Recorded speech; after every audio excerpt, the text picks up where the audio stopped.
Donc ça fait depuis août 2017 hein, que j'ai commencé.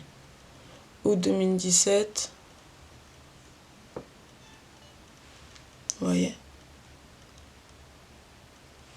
Attends, je sais pas si on voit bien. Hop. Ça c'est derrière.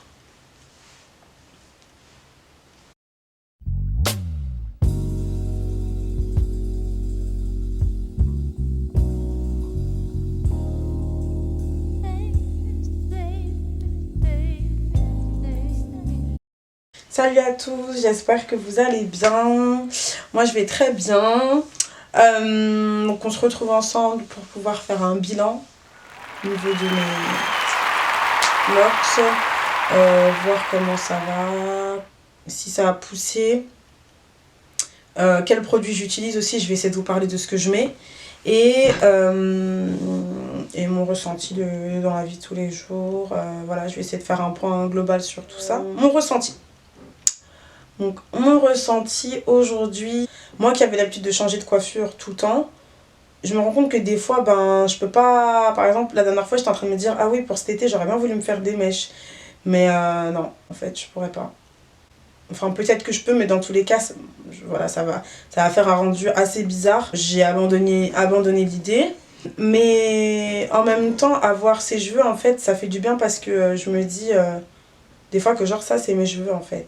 Et je les trouve quand même relativement longs par rapport à la dernière vidéo. Je trouve que ça a quand même pas mal poussé. La dernière fois, il y a une de mes collègues avec qui je travaillais pas forcément, mais que j'ai pu rencontrer, qui m'a dit ah, tu as des locks. Donc ça m'a fait plaisir parce que enfin ça ressemble un peu à des locks. Alors qu'au départ ça ressemblait plus à des vanilles qui étaient gâtées un peu dans ma tête. Mais là on commence à me dire, enfin à reconnaître en tout cas que j'ai des locks sur la tête. Après, s'agissant donc des produits que j'utilise, alors j'en utilise pas beaucoup parce que j'ai un peu la flemme d'hydrater mes cheveux. C'est-à-dire que au départ, je les humidifiais beaucoup avec de l'eau, avec un vaporisateur où j'avais mis de l'eau et de l'huile dedans. Mais je me rendais compte que ça ralentissait un petit peu le processus de l'ox, quoi. Donc du coup, j'ai décidé d'abandonner l'idée. Et là, ce que je fais, c'est que soit je mets rien, soit des fois je vaporise avec de l'eau tout court, soit je mets des huiles. Alors les huiles que j'utilise, c'est principalement des huiles que j'achète chez Aromazone. J'en ai plein, mais j'essaie d'utiliser à peu près les mêmes. Donc celui que j'utilise le plus, c'est l'huile d'avocat. En tout cas, ça permet de protéger les cheveux, apparemment. Donc du coup, pour éviter qu'ils se cassent, parce que des fois, je remarque que mes cheveux, il y a des bouts de cheveux qui partent. Vraiment des brins de cheveux qui s'en vont. Donc du coup, j'essaie d'utiliser ça. Et donc là, je trouve que ça... Il y en a de moins en moins en tout cas qui se cassent. Donc j'utilise l'huile d'avocat.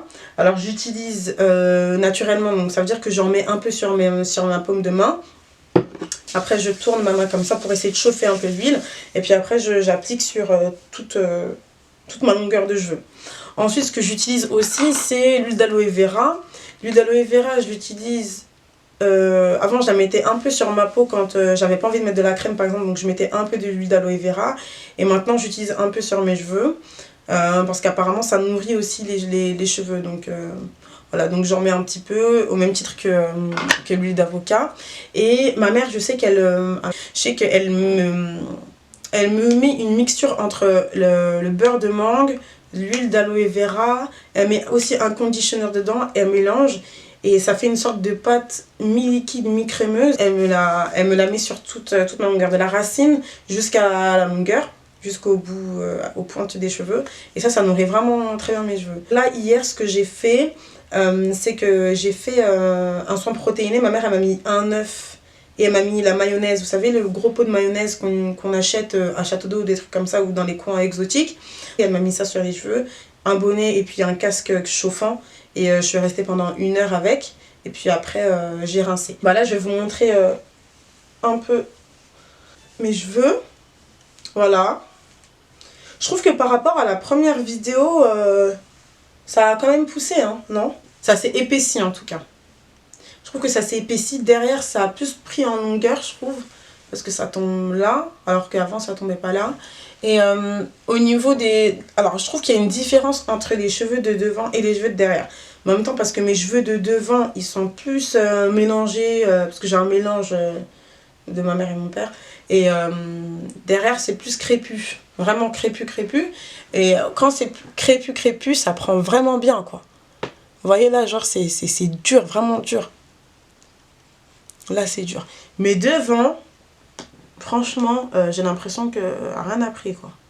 Je sais même pas si vous allez pouvoir voir. Un petit peu, mais sinon, je trouve que c'est vraiment très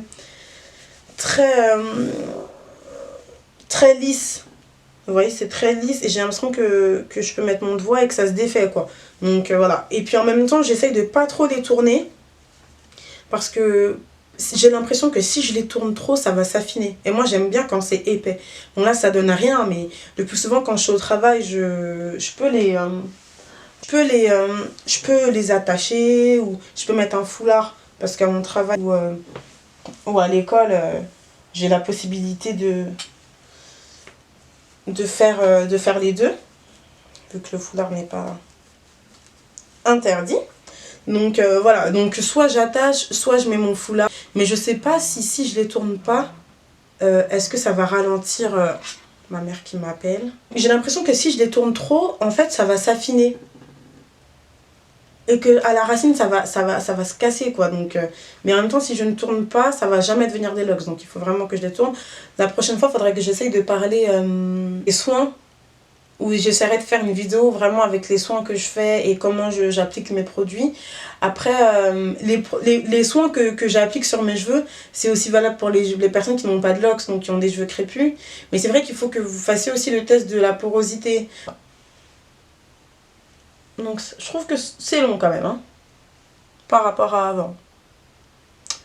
Donc voilà, donc si vous avez des conseils à me donner ou si vous souhaitez que je fasse des vidéos assez particulières, par rapport à mes cheveux, par rapport à d'autres choses, n'hésitez pas à me le dire. Je vous fais plein de bisous et je vous dis à bientôt.